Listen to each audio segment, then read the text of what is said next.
नमस्कार दोस्तों, मैं सौरभ कुमार एक्सेल की वीडियो में आपका स्वागत करता हूं।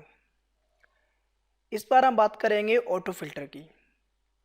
ऑटो फिल्टर का यूज़ किसी भी डेटा में से इंफॉर्मेशन निकालने के लिए किया जाता है। इंफॉर्मेशन निकालना मतलब कि किसी भी डेटा में से कुछ भी आपको सर्च करना हो तो आप ऑटो फिल्टर से उसे बड़ी आसानी के साथ और बहुत ही फास्ट सर्च कर सकते हैं। किस प्रकार से करते हैं उसके लिए चलते हैं हम अपनी एक्सेल की शीट पर। तो ये मेरी एक्सेल की शीट रही जिस पर मैंने एक डेटाबेस क्रिएट किया हुआ है। इस डेटाबेस में मैंने एम्प्लॉयर के नेम दे रखे हैं, उनकी पोस्ट दे रखी है, बेसिक सैलरी दे रखी है, HRA मतलब हाउस रेंट अलाउंस, MA मतलब कि मेडिकल अलाउंस, ट्रैवलिंग अलाउंस और नेट सैलरी। तो मैं यहाँ पर ऑटो फिल्टर का यूज़ करके किसी भी इंफॉर्मेशन को निकाल सकता हूँ। निकालने का मतलब सर्च कर सकता हूँ।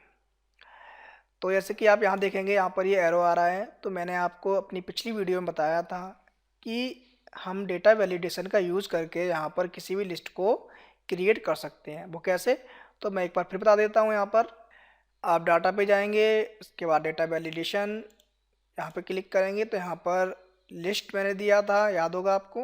और मैंने अपने यहाँ पर मैंने बहुत से नाम दिए थे, तो आप बहुत से नाम कुछ भी ले सकते हैं। तो हमारे एम्प्लॉय के नेम है तो मैंने उनको यहाँ पर दिया है। तो अब मैं यहाँ पे बताऊँगा कि ऑटो फिल्टर किस प्रकार से यूज करते हैं। तो इसके लिए आप किसी भी सेल पर रहें और आप डेटा पे जाकर यहाँ पर फिल्टर आ रहा है ऑप्शन, फिल्टर पर क्लिक करेंगे तो अपने आप यहाँ पर आप देखेंगे इसके हेडर पर प्रत्येक कॉलम पर एक एरो बन के आ रहा है। एरो में एक लिस्ट आ रही है, आप देखेंगे। तो अब मैं इस लिस्ट को समझाऊंगा कि यहाँ से हम किस प्रकार से सर्च करते हैं। अब देखिए, मान लीजिए कि आपका जो MD है, मैनेजर डायरेक्टर है, वो आया और वो मुझसे पूछने लगा कि बताइए आप कि अंकित जो यहाँ पर आ रहा है, आपको दिखाई दे रहा है कि अंकित की कितनी सैलरी इस महीने हुई। अब लिस्ट तो काफ़ी बड़ी है, यहाँ पर आपकी कम लिस्ट आ रही है लेकिन वहाँ पर आपकी लिस्ट काफ़ी बड़ी होगी और अंकित भी बहुत से होंगे। तो अंकित का भी एक पर्टिकुलर नाम होगा। आप किस प्रकार सर्च करेंगे, तो उसके लिए आप यहाँ पर क्लिक करेंगे और उस नाम को यहाँ पर टाइप करेंगे।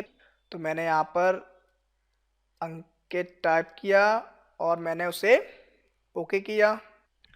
तो यहाँ पर देखेंगे आप, अंकित की डिटेल निकल के आ गई। तो कितना आसान हुआ ना, कुछ सेकंड भी लगे और आपने अपने MD को बता भी दिया कि उसकी सैलरी कितनी हुई। सैलरी के साथ साथ आपने और भी डिटेल को दे दिया। आप दोबारा जाना चाहेंगे तो आप यहाँ पर क्लिक करेंगे और सिलेक्ट ऑल करेंगे, ओके करेंगे तो आप फिर अपनी पूरी टेबल पर आ जाएंगे। तो आपने देखा कि आप किसी भी एम्प्लॉयर के नेम को ऑटो फिल्टर से सर्च कर सकते हैं। आप चाहें तो पोस्ट को भी सर्च कर सकते हैं। वो कैसे, आप पोस्ट पे क्लिक कीजिएगा और यहाँ पर पोस्ट आप पता होगी किस पोस्ट के लिए। तो जैसे कि वो मैनेजर है तो MANAGER मैनेजर टाइप करेंगे आप, ओके करेंगे तो जितने मैनेजर होंगे वो आपके सामने होंगे। तो देखा आपने कितनी आसानी से आपने सर्च कर लिया। आप दोबारा जाएंगे तो फिर उसी एरो पे क्लिक करेंगे और यहाँ पर सिलेक्ट ऑल करेंगे, ओके करेंगे। अब मैं एक और एग्जांपल लेता हूँ, उसमें और मैं आपको बताना चाहूँगा कि इस प्रकार से और काम करता है। तो मैं चलता हूँ अपनी सेकंड सीट पर। तो यहाँ पर भी मैंने एक डेटाबेस क्रिएट किया हुआ है जो एक स्कूल की डिटेल को बता रहा है। स्कूल में स्टूडेंट के नेम दे रखे हैं, उनके सब्जेक्ट के नंबर दे रखे हैं, टोटल दे रखा है, मार्क्स दे रखा है, ग्रेड दे रखा है और रैंक दे रखा है। टोटल निकालना, मार्क्स निकालना, ग्रेड निकालना, रैंक निकालना मैं आपको अपनी वीडियो में बता चुका हूँ। तो अब मैं यहाँ पर, कोई भी मेरा टीचर आता है और मुझसे पूछता है कि गोविंद के कितने नंबर आए हुए हैं, तो गोविंद इस लिस्ट में कहीं होगा, मुझे पता नहीं है। तो आप क्या करेंगे, सबसे पहले तो आप यहाँ पर फिल्टर कीजिएगा, उसके बाद आप यहाँ पर क्लिक करेंगे और यहाँ सर्च करेंगे गोविंद।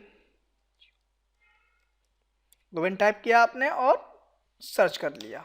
सर्च किया तो गोविंद का C लैंग्वेज में टोटल, C++ में, जावा में और उसका परसेंट भी रैंक के साथ शो हो गया। तो देखा कितनी सिंपल तरीके से आपने ऑटो फिल्टर के यूज़ करने से उसकी डिटेल को निकाला। दोबारा जाएंगे आप, वहीं भी क्लिक करेंगे सिलेक्ट ऑल पे और वहीं आ जाएंगे आप। अब मान लीजिए टीचर आया, उसने कहा कि स्टूडेंट है, उसका आपको नाम नहीं पता है, बस ये पता है उसका नाम शायद एम से स्टार्ट होता है। तो क्या करेंगे आप? तो आप यहाँ देखेंगे, यहाँ पर एक ऑप्शन आता है टेक्स्ट फिल्टर, मतलब आपने जो लिखा हुआ है उसको फिल्टर करता है। तो आपका नाम एम से स्टार्ट है, तो आप बिगेन विथ पर जाएंगे। यहाँ और भी ऑप्शन आ रहे हैं, मैं सबको बताऊंगा आपको वीडियो में अपनी। तो आप बिगेन्स विथ पे जाएंगे, तो यहाँ पर आप जिस लेटर को लिखना चाहते हैं, जैसे कि आपने बताया एम, तो मैं एम लिखूंगा यहाँ पर और ओके करूँगा। तो एम से जितने भी स्टूडेंट होंगे वो सभी आ जाएंगे। यहाँ पर एक स्टूडेंट है मनोज, तो नॉर्मल है, वो तुरंत ही उनको याद आ जाएगा नाम। अगर आप चाहते हैं यहाँ पर कुछ और, तो सिलेक्ट और कीजिए, ओके कीजिए। आप दोबारा जाएंगे वहाँ पर फिगेंस पर, और यहाँ पर आप चेंज कर दें नेम को, यहाँ पर डाल दें एस।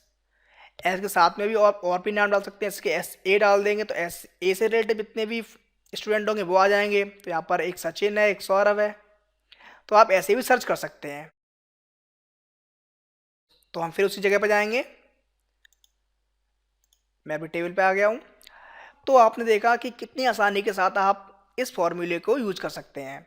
आप ये फॉर्मूला इसी जगह नहीं बल्कि किसी जगह पर ही फिट कर सकते हैं। आप जैसे ग्रेड देखना चाहते हैं तो आप ग्रेड पे जाइए और देखिएगा कि ए ग्रेड कितने कितने लोगों की आई है, तो आप ए टाइप कीजिएगा और ओके कर दीजिएगा। जिन स्टूडेंटों की ए ग्रेड आई हुई है उनकी लिस्ट आपके सामने आ जाएगी। तो टीचर को ये भी पता चल जाएगा कि ए ग्रेड वाले कितने स्टूडेंट हैं। और दोबारा वहाँ पे आना है तो आप क्लिक कीजिएगा और चेक ऑल, ओके। तो इतना बहुत है समझाने के लिए, आपको समझ में भी आया होगा। अगर हमारी और वीडियो देखनी है आपको तो हमारे यूट्यूब चैनल www.youtube.com/learnmybot पे जा सकते हैं और हमें वहाँ सब्सक्राइब भी कर सकते हैं। तो मिलते हैं अब नई वीडियो में, तब तक के लिए धन्यवाद।